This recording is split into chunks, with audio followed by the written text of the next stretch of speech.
There's a place that doesn't appear on modern maps, hidden deep within the dense Appalachian woods, tucked away between jagged hills and forgotten trails.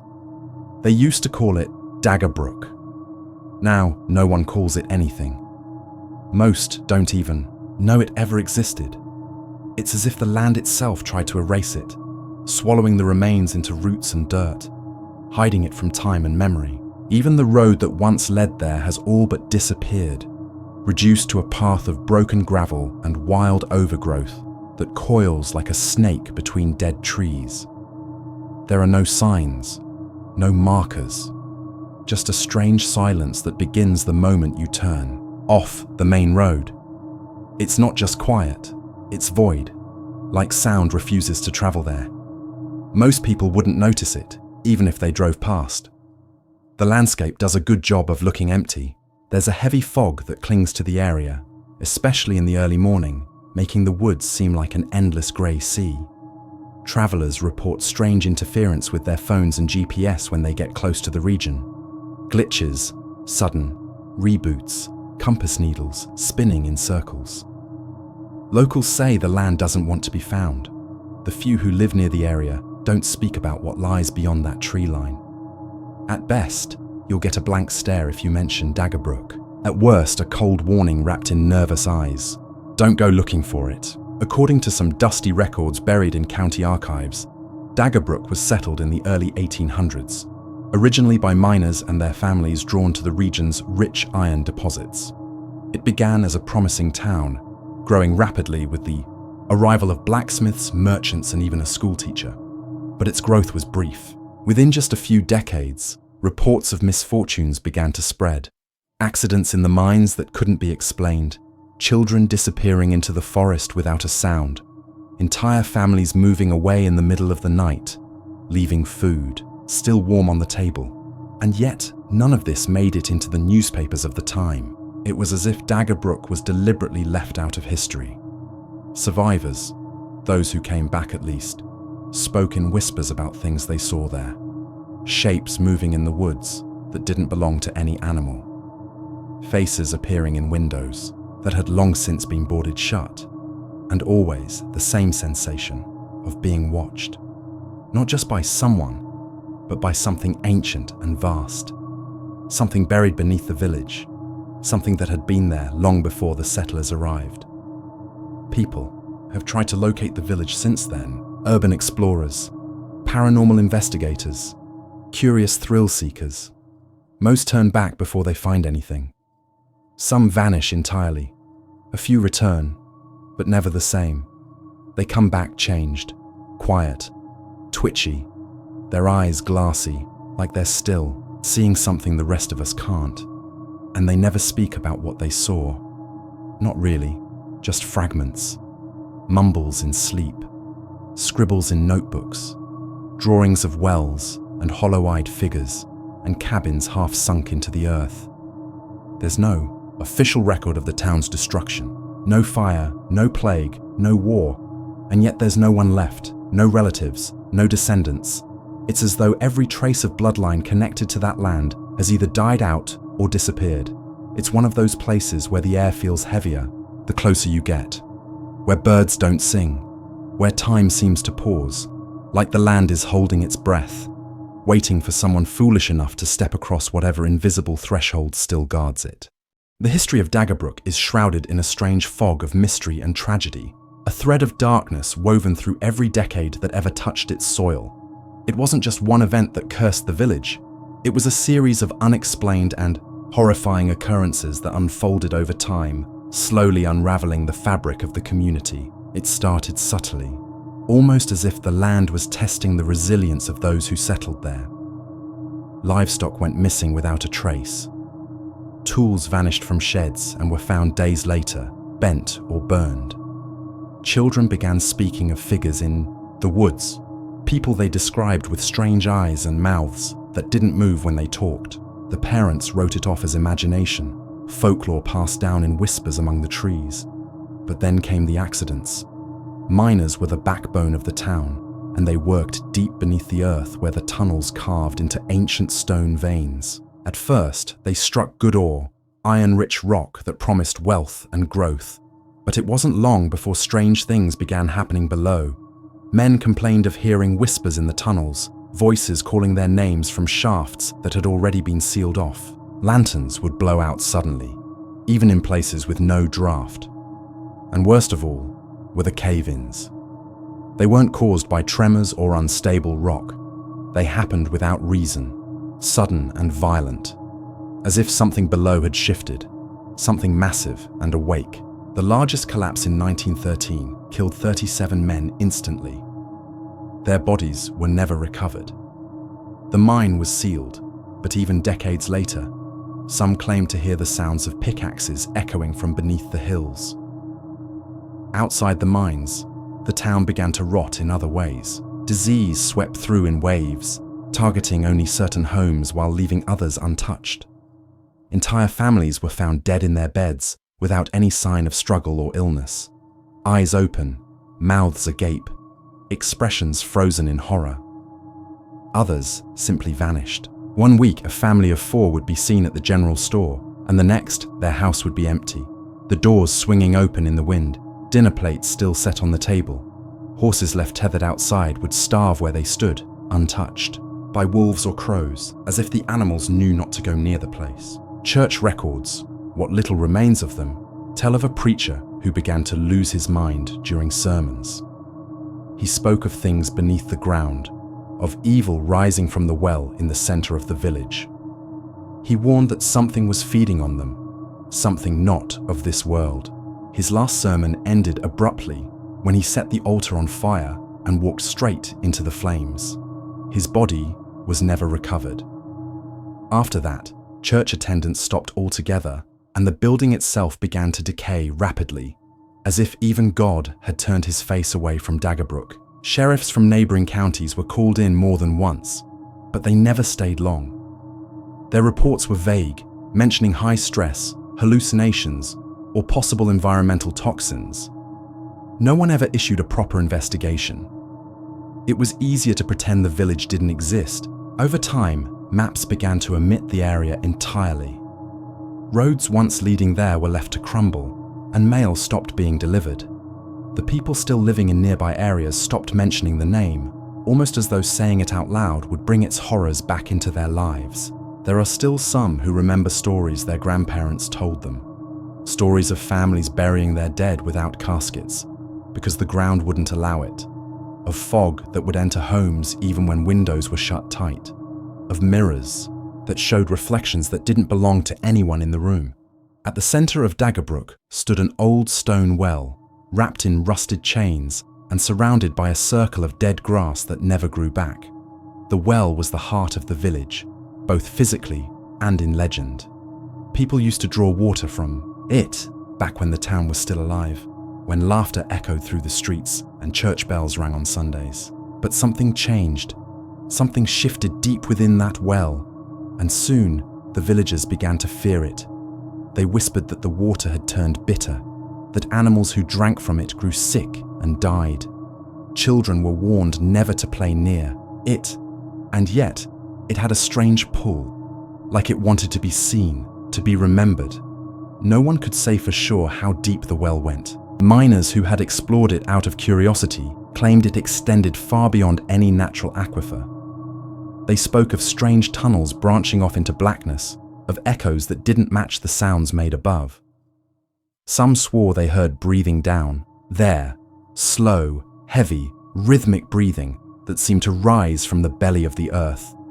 Over time, people stopped using the well, but it didn't stop using them. Strange things began to happen around it. Tools left nearby would vanish. People would feel dizzy or disoriented when they walked too close. And some claimed to see shapes moving inside its mouth, figures that looked human, but not quite. Their movements were jagged, as if pulled by invisible strings, their eyes glowing, faintly in the dark. One young boy disappeared while playing near the well. His name was Thomas Green, and his parents searched for him for days, their cries echoing through the woods. The town organized a search party, but there was no trace, no footprints, no torn clothing, nothing. The only clue was his toy soldier, found lying beside the well, its paint scratched off and its limbs twisted. After that, the villagers demanded the well be sealed. They chained it shut, covered it with planks, and built a crude wooden frame around it. Some even tried to bless it, to ward off whatever might be hiding below. But it didn't matter. The dream still came. People started waking up in the middle of the night, drenched in sweat, whispering in strange tongues they didn't understand. They would describe visions of a world beneath the village, a place of endless tunnels, burning, red light, and creatures that moved without sound. More than one person claimed they had stood at the edge of an underground chasm, looking into the eyes of something massive, something alive, something that had been sleeping for centuries. And always, the well was the doorway. The dreams weren't just nightmares. They were warnings or invitations. It wasn't just the villagers who were affected. Years later, when paranormal researchers visited the ruins of Daggerbrook, they were drawn immediately to the well. Their instruments malfunctioned near it. Compass needles spun. Temperatures dropped sharply. Recordings picked up voices, whispers, in languages no one could identify, sometimes mimicking the voices of those standing nearby. One researcher lowered a microphone into the well. What they heard when they played it back made several team members refuse to return. It was a voice, deep, slow, inhuman, repeating a name, the name of someone who hadn't told anyone they were going to Daggerbrook. A name that no one outside their team should have known. Even today, those who dare to venture into the remains of the village avoid going near the well. Some say it hums at night, a low vibration that travels through the ground like a pulse. Others say they hear it calling, not with words, but with emotion, a pull that feels both terrifying and intimate, like the whisper of something that knows your secrets. Visitors who manage to find the path to Daggerbrook often describe a strange shift in the air the moment they step past a certain point in the forest. It's subtle at first, just a sense of being watched, a prickling along the spine, a quiet that feels unnatural. But the longer they remain, the heavier it becomes. It's not just silence, it's the complete absence of life. No birds, no insects, no rustling leaves, only the faint sound of your own breath and heartbeat, as if nature itself refuses to acknowledge this forgotten place. Some say the trees are listening, others say they're warning you. As they move deeper, those who've been there report fleeting shadows darting between the trees, always at the edge of vision, never fully visible. Shapes that seem too tall or too thin, standing unnaturally still. There's a lingering smell in the air, too, not of rot or decay, but of old earth and damp stone, like something ancient buried just beneath the surface. And then come the whispers, low and breathy, sometimes urgent, sometimes soft, often saying nothing at all. One explorer recorded his visit with a high-quality microphone and was horrified upon playback to hear voices murmuring directly behind him, despite having been completely alone during the trip. As they near the village ruins, the sensation of being watched becomes overwhelming. Not watched by a person, but by something else. Something that sees everything, that doesn't blink, that peers through the trees and into your thoughts. Some visitors describe seeing reflections of themselves in broken windows of long-abandoned houses, but the reflections don't always move in sync. One man claimed he saw his own face in a window, smiling back at him, while his real face remained still. Another said he watched himself walk past a house from inside it, only to turn around and find no door behind him. He was found days later, wandering the woods, unable to explain how he got there or what had happened. Dreams begin the first night someone stays near Daggerbrook. They're vivid and disturbing, filled with symbols and places the dreamer has never seen before. Underground tunnels lit with fire, hands reaching out of walls, faces without eyes whispering in unison. Sometimes the dreams bleed into waking hours. People report hearing their names spoken aloud, feeling hands brush against their backs when no one's there, or seeing figures standing silently in the distance. The longer they stay, the more the boundary between real and unreal begins to blur. Not everyone experiences the same things. Some hear crying, soft, distant, childlike. Others hear music, a faint lullaby playing from somewhere deep in the village ruins, and a few claim to see loved ones who have long since passed away, standing in doorways or just beyond the tree line, beckoning them forward with outstretched arms. These encounters feel warm at first, familiar and comforting, until something about them changes. The eyes are too dark, the smile too wide, the voice slightly distorted. That's when people run. Even with daylight, the feeling doesn't lift. It only hides beneath the surface, waiting for shadows to return. Cameras malfunction, batteries drain, clocks stop working. One group of paranormal investigators reported losing 3 hours they couldn't account for. When they reviewed their footage, it showed static for the entire missing duration, except for a single frame, barely visible, of something standing directly behind one of them. No one recognized the figure. It was tall, distorted, with limbs bent at wrong angles and a mouth far too wide for its face. After that trip, 2 members of the team quit their work entirely and refused to speak about what they saw. The effect of Daggerbrook doesn't end when people leave. Many who've been there say they feel something followed them back. It starts small, a strange knock at the door, lights flickering, nightmares that return night after night. One woman claimed her reflection started moving independently weeks after she came home. Another kept hearing footsteps in her attic, though she lived alone and the attic had no floor. Some say Daggerbrook doesn't let go. Those who visit, even briefly, carry a piece of it with them, whether they realize it or not. It's not just a memory or fear. It's something deeper, something that embeds itself into the fabric of a person's being. They return to their homes thinking they've escaped, only to find that the village has followed them. It starts with small, almost unnoticeable changes. A cold spot in the hallway that never used to be there. Mirrors that fog up without steam. Doors that creak open slowly in the dead of night, even when they've been locked. And always, the dreams return. The same dark tunnels, the same ancient whispering, the same feeling of something waiting just out of sight. Sleep becomes a place of torment. Visitors report waking in the middle of the night with nosebleeds, claw marks on their arms, or the distinct impression of fingers pressing into their backs. One man said he woke to find every photo in his house turned face down, despite living alone.